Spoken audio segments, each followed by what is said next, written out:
উসমান রাদিয়াল্লাহু আনহুর মতো ধনী হতে কোনো সমস্যা আছে, কোনো আপত্তি আছে? একটা আমল তার জীবনী থেকে পাওয়া যায়, এটা পড়ে আমার কাছে এত মানে নিজেকে এত ছোট মনে হচ্ছে যে কাশ যদি এই আমলটা আমি করতে পারতাম। বলে দেব, চেষ্টা করছি যে করার, আপনারাও করার চেষ্টা করেন। উসমান রাদিয়াল্লাহু আনহু ধনী ছিলেন কিনা, তো নবীর কাছে গিয়ে বলছেন যে আমার ধন সম্পদ খুব বেশি বাড়ছে, ইয়া রাসূলুল্লাহ আপনি সম্পদ একটু কমানোর দোয়া করেন তো আমার জন্য। চিন্তা করা যায় মানুষ এমন দোয়া কেউ করবে এই যুগে? আচ্ছা, নবী সাল্লাল্লাহু আলাইহি ওয়াসাল্লাম বললেন তুমি উটের পিঠে, গাধার পিঠে খাওয়া দাওয়া করো, ঠিক আছে, খাওয়া দাওয়া করো।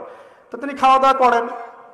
এখন কয়দিন পরে, কয়দিন বলতে কতদিন আল্লাহ ভালো জানেন, তিনি এসে বলছেন ইয়া রাসূলুল্লাহ আমার তো সম্পদ আরো আগের চেয়ে বাড়তেছে, দেখি আপনি কি দোয়া করলেন, সম্পদ আরো বাড়া শুরু করেছে এখন। তখন তিনি বলছেন যে তুমি যখন খাও তখন তোমার হাত থেকে যদি খাবার পড়ে যায় তুমি কি করো? তখন তিনি বলেছেন আমি আমার হাত থেকে খাবার যদি পড়ে যায়, একটা দানাও যদি পড়ে যায়, আমি উটের পিঠ থেকে নামি, নেমে সেই খাবারটাকে তুলে পরিষ্কার করে তারপর খাই। উসমান রাদিয়াল্লাহু আনহু এত ধনী মানুষ, তিনি প্রতি বেলায় 100 মানুষকে খাওয়াতে পারেন, কোনো সমস্যা নাই। তিনি একাই তাবুকের যুদ্ধে 30,000 সৈন্যের দায়িত্ব নিয়েছেন।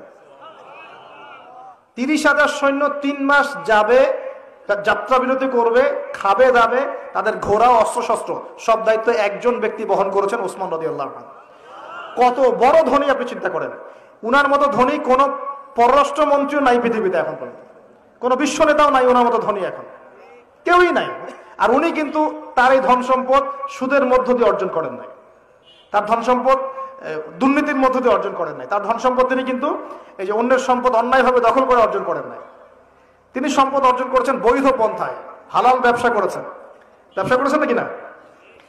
এই যে আমল, তখন নবীজি বলছেন যে তোমার আমল যদি এমনই হয় তাহলে তোমাকে আল্লাহ পাক সম্পদ দিবে না, কাকে সম্পদ দিবে?